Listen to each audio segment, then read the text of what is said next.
أعوذ بالله من الشيطان الرجيم بسم الله الرحمن الرحيم مولاي صل وسلم دائما أبدا على حبيبك خير الخلق كلهم يا رب بالمصطفى بلغ مقاصدنا واغفر لنا ما مضى يا واسع الكرم مولاي صل وسلم دائما أبدا على حبيبك خير الخلق كلهم اللهم صل على سيدنا ومولانا محمد وعلى آل سيدنا ومولانا محمد النبي الأمي وعلى آله وصحبه وبارك وسلم عليه.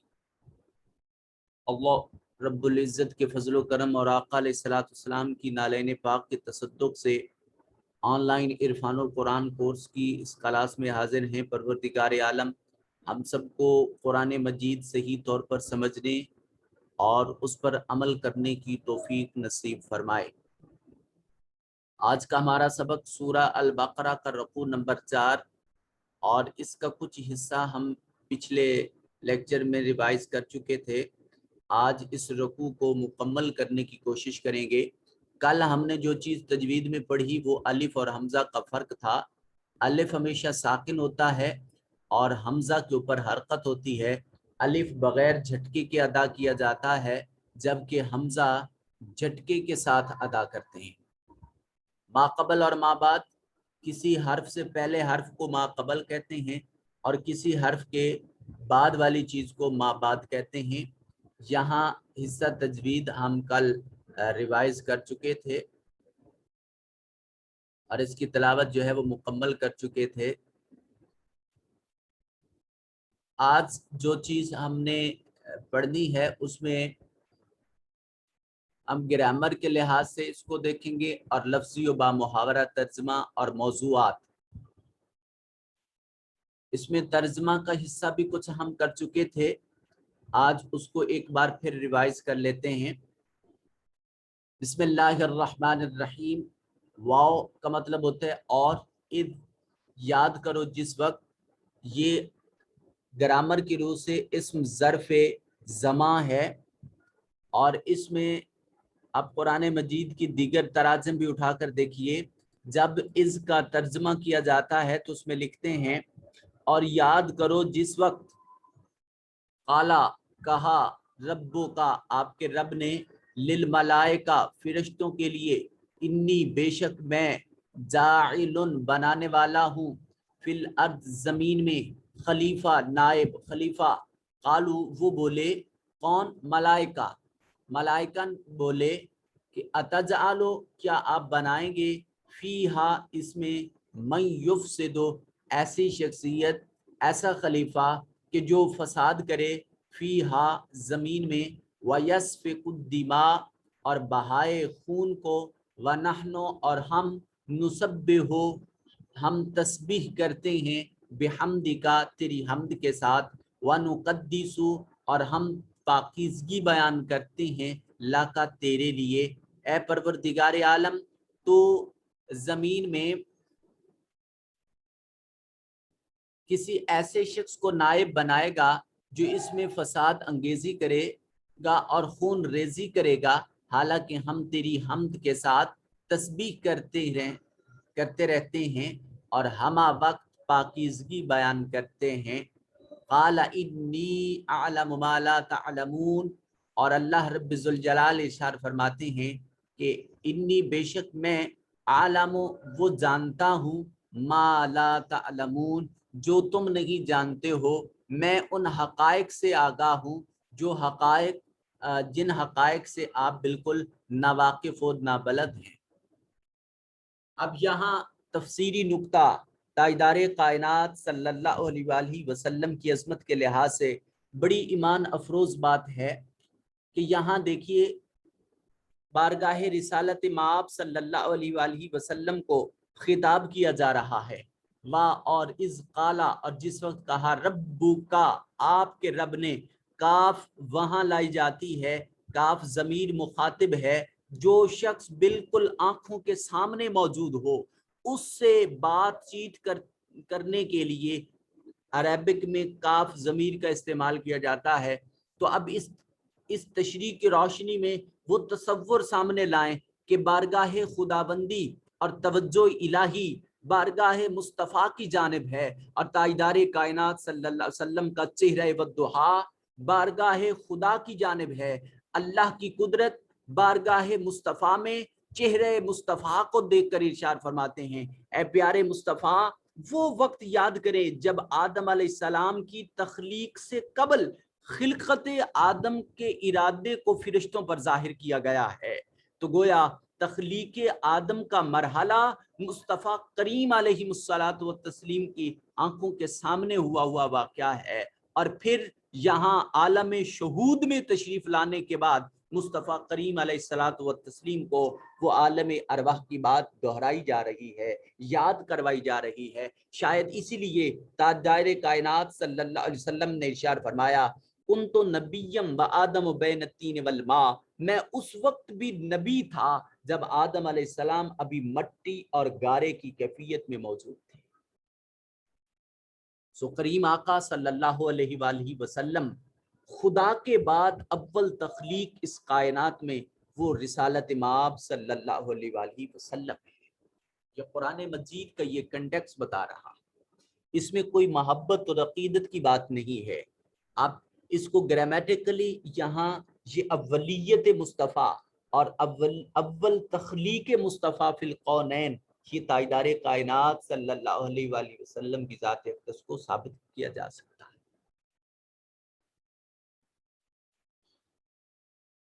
پھر ارشاد فرمایا وَعَلَّمَ، اور ہم نے سکھا دیا، وَعَلَّمَ سکھا دیا آدم علیہ السلام کو الاسماء سبھی نام، اسماء اسم کی جمع ہے، سکھایا آدم علیہ السلام کو اسماء تمام اشیاء کے نام، کلہا سارے کے سارے، ثم عرضہم علی الملائکہ، پھر ان چیزوں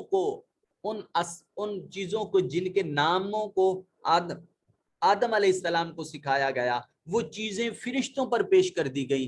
فقال انبئونی، پھر بارگاہ خداوندی سے حکم ہوا کہ اب تم خبر دو بے اسماء، ان چیزوں کے ناموں کی، ہاؤلائے ان کنتم صادقین، اگر تم اس اپنے دعوے میں سچے ہو کہ میں زمین میں ایسا شخص نائب بنانے والا ہوں جو فساد ریزی کرے گا، خون بہائے گا، اگر آپ اپنی بات میں سچے ہیں تو اب ان چیزوں کا نام بتائیں۔ کیا آپ کو ان کے نام آ سکتے ہیں؟ کیا آپ کے پاس اشیاء کی تخلیقی مراحل، ان کے اسماء اور ان کی خصوصیات کا علم عطا کیا گیا ہے؟ کیا تمہارا علم میرے نائب اور میرے خلیفہ آدم علیہ السلام سے کم ہے یا زیادہ ہے؟ تو یہاں فرشتوں کو اس بات سے آگاہ کیا جا رہا ہے۔ تو قرآن کہتا ہے قالوا سبحانکا، وہ اللہ کے حضور عاجز ہو گئے، پاکیزگی بولنے لگ گئے۔ قالو، وہ بولے سبحانکا، اے پروردگار عالم تو پاک ہے۔ اب یہاں کاف ضمیر مخاطب کی ہے، یہاں بھی دیکھیے کہ فرشتے کس طرح مولا کی قربت میں جا کر اللہ کے حضور اس کی قدرت کو سامنے دیکھ کر سجدہ ریز ہوئے اور عرض کرتے ہیں پروردگار عالم تو پاک ہے، جس قدر تیری پاکیزگی ہے کائنات میں کوئی اور پاکیزہ نہیں ہے۔ لا علم لنا، ہمارے پاس کسی حقیقت کا علم نہیں ہے، الا ما علمتنا، مگر ہاں ہم صرف اتنا سا علم رکھتے ہیں جتنا علم تو نے ہمیں سکھایا ہے۔ تو اس کا مطلب یہ ہے کہ فرشتے بارگاہ خداوندی میں اپنے اور آدم علیہ السلام کے علم کے سامنے اپنی علمی برتری کو ثابت نہیں کر رہے، بلکہ اپنی کم مائگی کا اظہار کر رہے ہیں۔ انکا انت العلیم الحکیم، بے شک اے پروردگار عالم تو بڑا علم والا، بہت حکمت والا ہے، جاننے والا ہے، بے شک تو ہی سب کچھ جاننے والا اور حکمت والا۔ پھر یہی حکم آدم علیہ السلام سے ہوتا ہے۔ قال یا آدم، فرمایا اے آدم، انبئہم، آپ خبر دیجئے، انبئ فعل امر ہے، حکم دیا جا رہا ہے، اے آدم علیہ السلام انبئہم، تم خبر دو ان کو، بے اسمائہم، ان چیزوں کے ناموں کی جو اس وقت چیزیں سب کی سب پیدا کی گئی اور سب کی سب آدم علیہ السلام کے سامنے پیش کی گئی۔ فلما، پس جس وقت، انبأہم، خبر دے دی ان کو، بے اسمائہم، ان کے ناموں کی، پھر آدم علیہ السلام کا جسٹ ٹیسٹ نہیں ہوا بلکہ اس علم کو اپلائی کیا گیا ہے، وہ نالج وہاں ان چیزوں پر اپلائی ہوا، اور ان فرشتوں کے سامنے آدم علیہ السلام کائنات ہست و بود میں آنے والی ہر ایک چیز کا علم، ان کا نام، ان کی خصوصیات، اور اس میں جو مثبت و منفی جو کچھ تھا وہ سبھی کا سبھی ان ملائک کے سامنے پیش کیا ہے۔ یہ قرآن کی واضح آیات اس بات پر عادل اور شاہد ہیں۔ انباء فعل ماضی ہے، خبر دی ہم ان کو، تو دی کا مطلب یہ ہے کہ انہوں نے بتا دیا تھا ان کو، بیاسماہم ان کے ناموں کے بارے میں۔ قالا پھر پروردگار عالم نے اشار فرمایا، الم اقل لکم کیا میں نے تمہارے لیے یہ نہیں کہا تھا کہ انی اعلم غیب السماوات والارض، میں آسمان اور زمین کا سبھی غیب جو ہے وہ جانتا ہوں، وَأَعْلَمُ مَا تُبْدُونَ وَمَا كُنْتُمْ تَكْتُمُونَ، اور مخفی حقیقتوں کو بھی جانتا ہوں، اور جو تم ظاہر کرتے ہو ان سب کو بھی جانتا ہوں، جو تم چھپاتے ہو ان سب کو بھی جانتا ہوں۔ اور اذ یاد کرو اس وقت، اب یہاں دیکھیے اذ قال میں تخلیق آدم کی بات تھی، اب تخلیق اور خلقت کے مرحلے میں سے گزرنے کے بعد جب ابلیس کو اور ملائک کو حکم دیا جا رہا ہے آدم علیہ السلام کو تعظیمی سجدہ کرنے کا، اس قدرت کے شاہکار کو تعظیمی سجدہ کرنا تھا، اس کا حکم، اور اس جو سجدے کا حکم تھا اور سجدے کا واقعہ تھا، اس کے لیے بھی یاد دہانی کرائی جا رہی ہے۔ اور اس یاد کرو اس وقت کو، قلنا جب ہم نے فرمایا، ہم نے کہا، للملائکہ فرشتوں کے لیے، کیا کہا؟ اسجدوا، سجدہ یسجدو کا مطلب ہوتا ہے سجدہ کرو، لآدم، آدم علیہ السلام کے لیے، فسجدوا، پس سجدہ کیا ان ساروں نے، سجدہ سے سجدو جو ہے یہ فعل ماضی ہے جمع مذکر، ان سارے لوگ سبھی نے سجدہ کیا، سبھی ملائک نے، الا ابلیس، مگر ابلیس نے نہیں کیا، ابا انکار کیا، واستکبرا، اور اس نے تکبر کیا، وکان من الکافرین، اور وہ اس انکار اور تکبر کی وجہ سے وہ کافروں میں سے ہو گیا۔ اب یہاں ایک بڑی قابل توجہ اور ایمان افروز بات ہے، اگر آپ کو میں سمجھا پاؤں، کہ آدم علیہ الصلوۃ والتسلیم سے قبل اور اس سجدے، اس حکم سجدہ سے پہلے تو یہی ابلیس، یہ فرشتوں کا سردار ہے اور سدرۃ المنتہا پر ان کو درس دیا کرتا ہے، زمین کے چپے چپے پر اس نے خدا کو سجدہ کیا ہے۔ وہ عبادت گزار شخص، وہ عبادت گزار آج کیوں سجدے سے انکار کر رہا ہے؟ یہ سجدہ بارگاہ خداوندی میں نہیں تھا، یہ سجدہ تعظیم آدم علیہ السلام میں تھا۔ تو جب ایک اتنے مقرب نے بھی وقت کے نبی و رسول کی تعظیم اور توقیر کو مد نظر نہیں رکھا، تو بارگاہ خدا بندی سے اس کی عبادت کا لحاظ نہیں کیا گیا، اس کی تبلیغ کا لحاظ نہیں کیا گیا، اس کے علم و حکمت کا لحاظ نہیں کیا گیا، اس کی جملہ عبادات کو مد نظر نہیں رکھا گیا۔ جب تعظیم رسول و تعظیم نبی کی بات آ گئی، اور جو حرمت رسول اور حرمت نبی کا منکر ہوا، خداوند کریم نے اس کو اپنی بارگاہ سے ہمیشہ کے لیے دھتکار دیا، اور اس کو ہمیشہ ہمیشہ کے لیے نکال دیا گیا ہے کہ تم اس قربت کے لائق نہیں ہو، تم بارگاہ خداوندی کے لائق نہیں ہو۔ خدا کی قربت تو فقط اس شخص کا خاصہ ہے، اور اس شخص کو میسر اور نصیب ہوتی ہے جو وقت کے نبی اور رسول کی تعظیم کرتا ہے۔ اس لیے کہ خدا کی معرفت بذریعہ نبی و رسول کا حاصل کرنا، یہ حقیقت میں توحید کو ہی معرفت، توحید کی معرفت کا حاصل کرنا۔ جو شخص ربط رسالت اور ربط نبوت کے بغیر وہ توحید کا حامل بننے کی کوشش کرتا ہے، وہ معرفت توحید کی بات کرنے کی کوشش کرتا ہے، تو سمجھ جائیں کہ اس کا تعلق اسلام سے دور دور تک کا نہیں۔ یہاں آپ کہیں گے کہ یہ ایسی تشریح کہاں یہ کی ہے؟ یہ اسی آیت کا خاصہ ہے۔ یہ دیکھیے قرآن خود کہہ رہا ہے کہ اللہ فرماتا ہے کہ ہم نے فرشتوں کو حکم دیا کہ تم آدم کو سجدہ کرو. اب سجدہ آدم کی بات ہو رہی، اور چونکہ کسی دور میں بھی غیر خدا کی عبادت کا حکم نہیں دیا گیا، تو یہاں آدم علیہ السلام کو سجدے کا جو حکم خداوند قدوس دے رہا ہے، تو جب کسی شریعت میں اور کسی دور میں بھی اللہ کے سوا کسی کی عبادت کا حکم نہیں دیا گیا، تو یہاں خود خدا کس طرح غیر خدا کی عبادت کا حکم دے سکتا ہے؟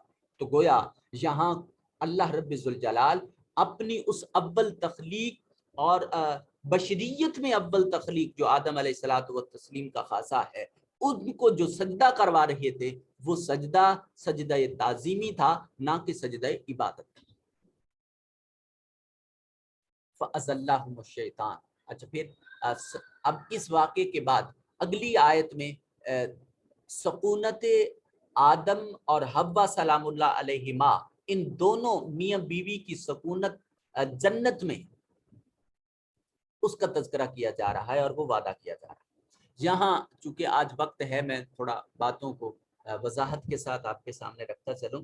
کل جمعۃ المقدس تھا، اور ہمارا جو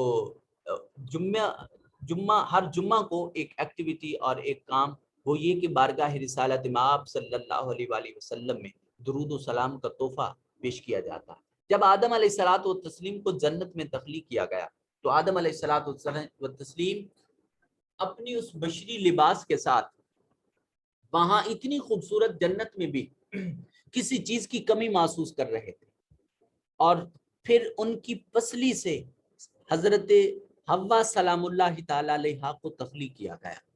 جب آدم علیہ الصلوۃ والسلام کے وجود سے اور ان کی زندگی سے حوا سلام اللہ تعالی علیہ کو وجود عطا کیا گیا، اور اپنے ہی ہم جنس کو وہاں آدم علیہ السلام نے جب دیکھا تو ان کو چھونا چاہا، ان تک رسائی حاصل کرنا چاہی، تو بارگاہ خداوندی سے حکم ہوا کہ پہلے نکاح ہوگا، حق مہر کی ادائیگی ہوگی، اور اس کے بعد آپ حضرت حوا سلام اللہ تعالی علیہ کو اپنی زندگی میں داخل کر سکتے ہیں. اب روایات اس بات پر عادل شاہد ہیں کہ جنت میں سب سے پہلے انسان اور پہلے جوڑے کی تخلیق، اور پھر جب ان کا خوبصورت نکاح ہوا پروردگار عالم کی قربت میں، نوری ملائک کے قربت میں، جنت میں جو سب سے پہلے شادی ہو رہی ہے آدم علیہ الصلوۃ والتسلیم کی حضرت حوا سلام اللہ تعالی علیہ، اس جوڑے کے حق مہر میں جو چیز مقرر کی گئی وہ بارگاہ رسالت مآب صلی اللہ علیہ وآلہ وسلم کی بارگاہ میں درود و سلام کا تحفہ تھا. اس سلسلہ میں آپ ضرور اپنے حسب توفیق اور حسب وقت کوشش کیا کریں کہ جمعۃ المقدس میں جتنا زیادہ تو اس سے زیادہ ہو سکے درود پاک پڑھنے کی کوشش کیا کریں. تاجدار کائنات صلی اللہ علیہ وآلہ وسلم نے ارشاد فرمایا کہ جمعہ کے دن مجھ پر درود پڑھا کریں، یہ یوم الشہود ہے، اس میں ملائک کا نزول ہوتا ہے. اور پھر فرمایا کہ جو شخص مجھ پر کثرت سے درود پڑھتا ہے، قیامت کے دن وہ کثرت درود اس کو میری قربت عطا کر دے گی. تو ہمارے پاس اور کوئی عمل نہیں ہے سوائے قربت مصطفیٰ صلی اللہ علیہ وآلہ وسلم. اگر یہ میسر آ جائے بوسیلہ درود، تو اس سے بڑھ کر ہماری خوش قسمتی اور اس سے بڑھ کر ہماری قسمت کی یاوری اور کوئی نہیں ہو سکتی. تو ضرور کوشش کیجئے گا. آدم علیہ الصلوۃ والتسلیم کو پروردگار عالم نے جنت میں سکونت کا حکم دیا. اسکن، آپ ٹھہر جائیے، سکونت اختیار کیجئے، انت، آپ بھی، وزوجو کا، اور آپ کی بیوی بھی، الجنت، جنت میں، وکلا، اور تم دونوں، منہا، اس سے، کس سے؟ جنت سے، راغدن حیث شئتما، تم سیر ہو کر یہاں سے جو چیز چاہو کھا سکتے ہو. ولا تقربا هذه الشجرہ، مگر یاد رکھنا کہ اس درخت کے قریب نہیں جانا. فتکونا من الظالمین، اگر بالفرض محال آپ وہاں چلے گئے اس درخت کے پاس، تو اس وقت آپ حد سے تجاوز کرنے والوں میں سے ہوں گے. تو ظلم کی نسبت ہم پیغمبر کی جانب نہیں کر سکتے. فَأَزَلَّهُمَ الشَّيْطَانُ، پھر عصمت آدم علیہ الصلوۃ والتسلیم کا ایک تو یہاں اس لفظ میں اور اس سنٹینس میں جہاں میں اب یہ ریڈ کلر کی ایک لائن لگا رہا ہوں، فَتَكُونَ مِنَ الظَّالِمِينَ، یہاں بھی عصمت آدم علیہ السلام کا تذکرہ بہت ضروری ہے، اور فَأَزَلَّهُمَ الشَّيْطَانُ، اس میں بھی عصمت آدم علیہ السلام کو خود قرآن ڈکلیئر کر رہا ہے کہ وہ خود پھسلے نہیں ہیں۔ فَأَزَلَّا، پس پھسلا دیا، ہما ان دونوں کو، شیطان نے، کہ جس کو تاج نبوت و رسالت عطا کیا جا رہا ہے، جو اول بشر تخلیق کیے جا رہے ہیں پروردگار عالم، اور جن کو فرشتوں کے سامنے جن کی علمی برتری کو ثابت کیا گیا ہے، اور جس کے لیے قرآن اور خدا یہ کہہ رہا ہے کہ میں جانتا ہوں کہ آدم کے وجود سے اور آدم علیہ السلام کی ذات اقدس سے کون کون سی عظیم ہستیاں پیدا ہوں گی۔ اے فرشتو، تم ان کو نہیں دیکھ سکتے ہو، تم ان کی اولاد میں سے صرف ان کو دیکھ رہے ہو جو خون ریزیاں کر رہے ہوں گے، جو زمین میں فساد انگیزیاں کر رہے ہوں گے، مگر میں خدا ہوں جو عالم غیب بھی جانتا ہوں، عالم شہود بھی جانتا ہوں۔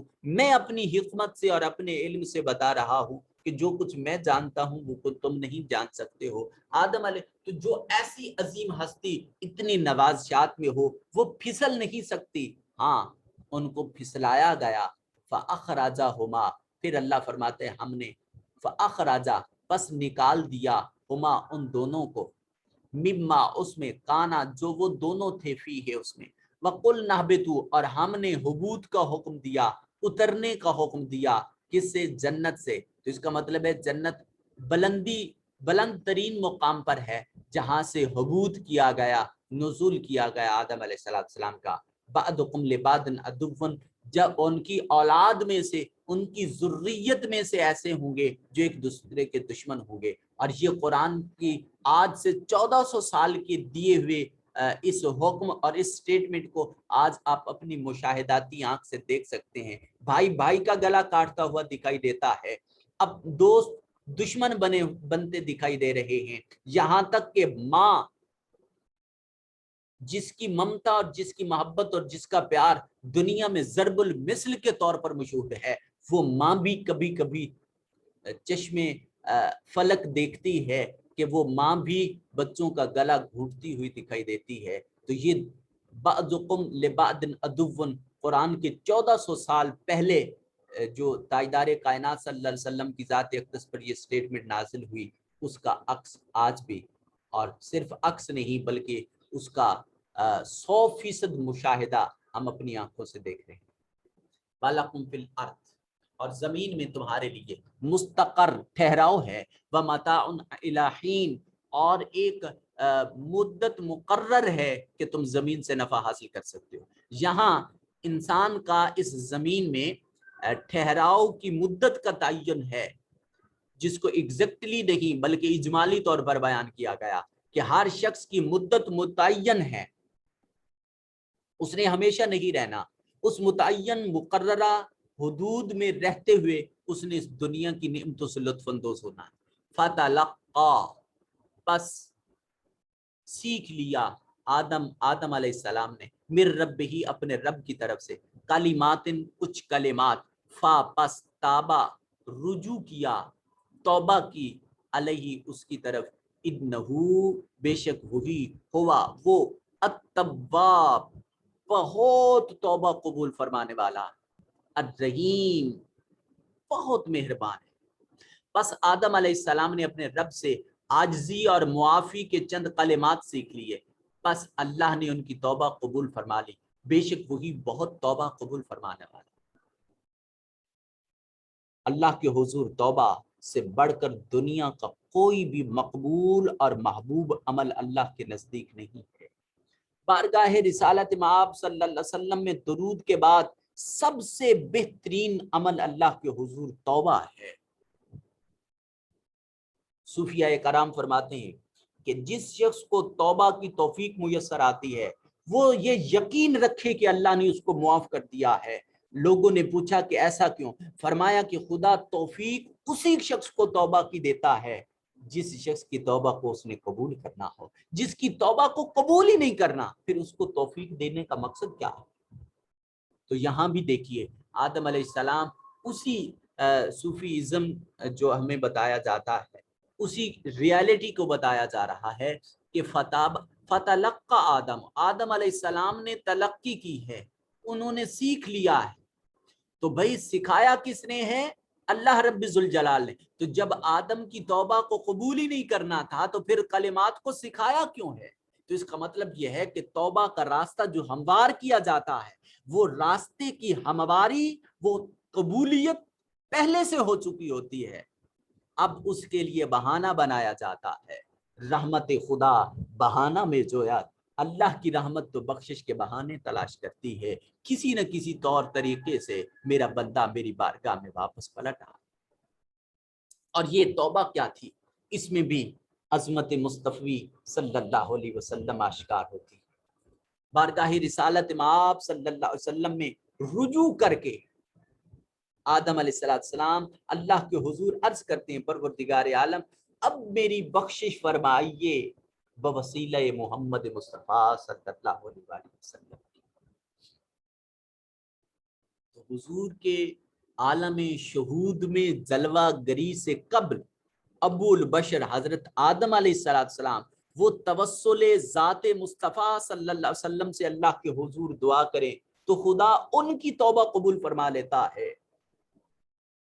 تو جب حضور عالم شہود میں اور اپنی امت میں تشریف لا چکے، اب اگر حضور کے توسل سے کوئی شخص دعا کرے تو اس کی دعا کیوں نہیں قبول ہوگی؟ لازماً قبول ہوگی. اگر حضور کے عالم شہود سے پہلے ان کے وسیلے سے بخشش ممکن ہو سکتی تھی تو آج بھی ممکن ہے، اور قیامت کے دن تو اسی شخص کو پروانہ نجات میسر آئے گا جس کو اذن مصطفیٰ صلی اللہ علیہ وسلم میسر آئے گا. قلنا، ہم نے ارشاد فرمایا، اہبتو تم اترو، منہا اس سے، کس سے؟ جنت سے، جمیعاً سارے. ہم نے فرمایا تم سب جنت سے اتر جاؤ.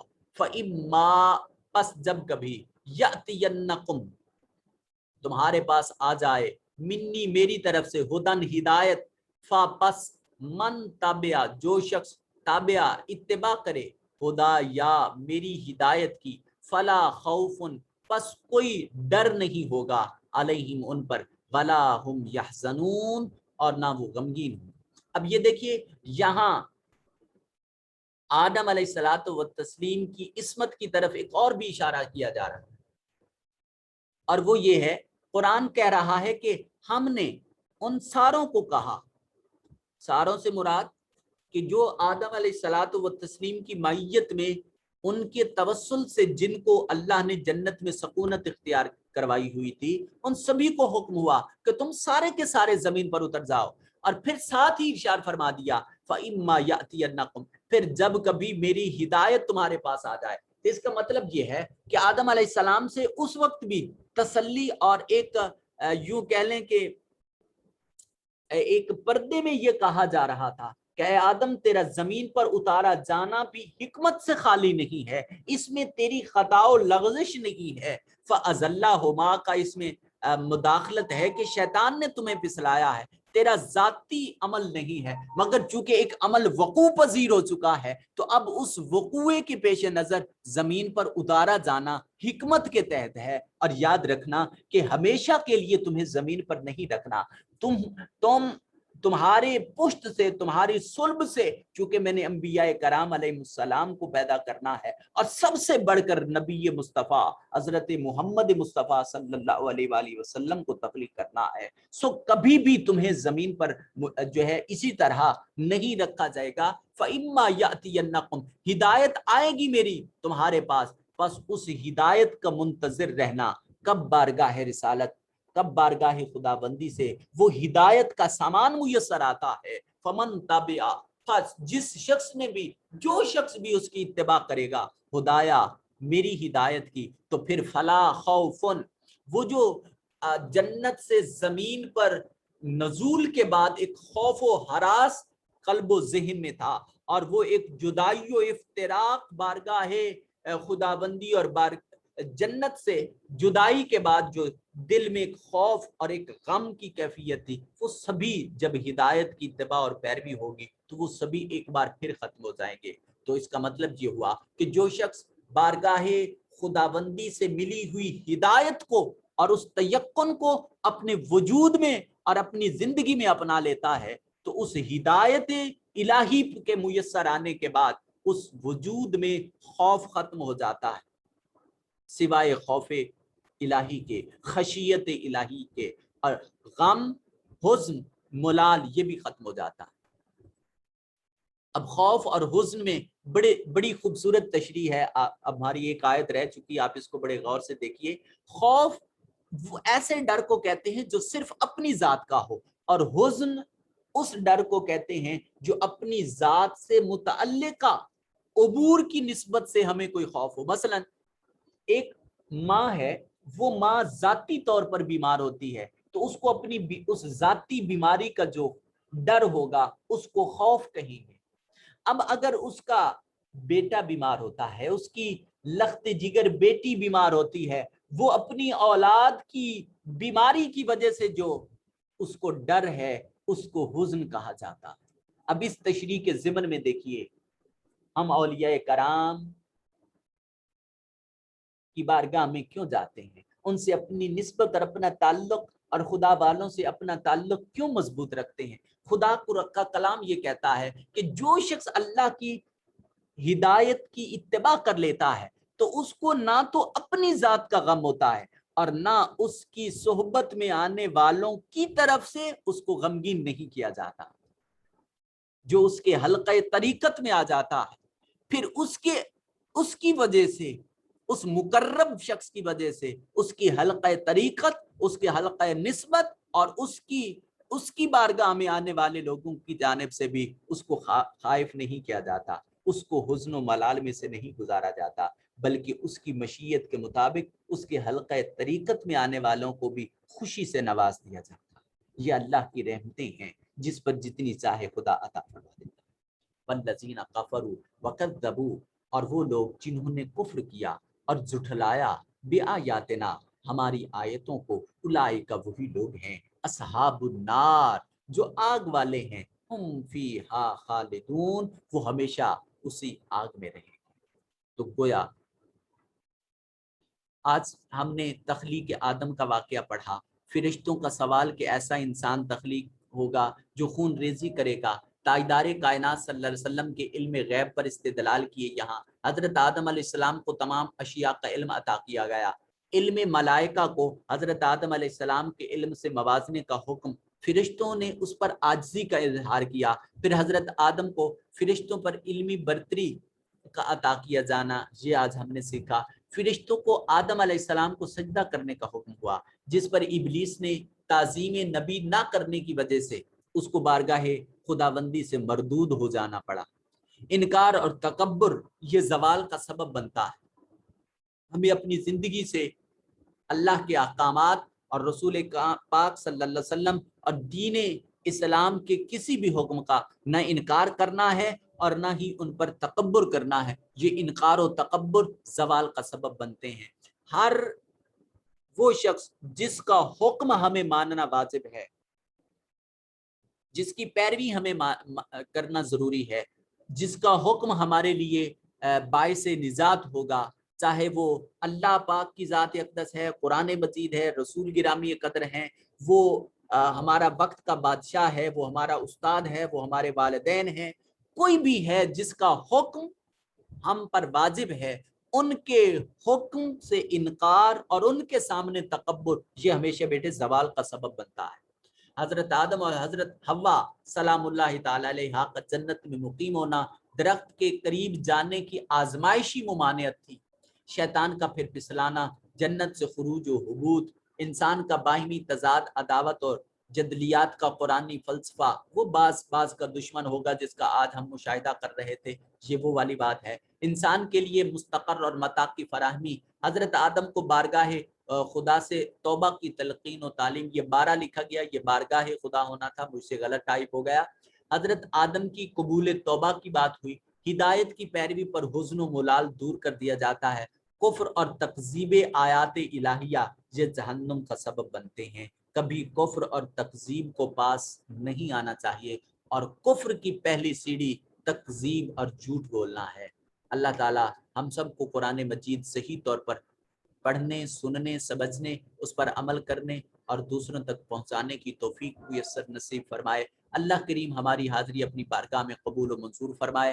ذوق اور محبت کے ساتھ اسی طرح اپنی ہر کلاس میں شمولیت کو یقینی بنائیں، دعوت کے سلسلہ کو تیز کر دیں تاکہ لوگوں کے زیادہ سے زیادہ تعلقات اللہ کے کلام کے ساتھ جڑ جائیں۔ کسی ایک شخص کا ایک عمل بھی بارگاہ خداوندی میں درجہ قبولیت پا گیا تو یقیناً رحمت خدا بہانہ میں جویت کے تحت ہماری بخشش کا سامان تیار ہو جائے گا۔ اللہ رب ذوالجلال ہم سب کا حامی و ناصر ہو۔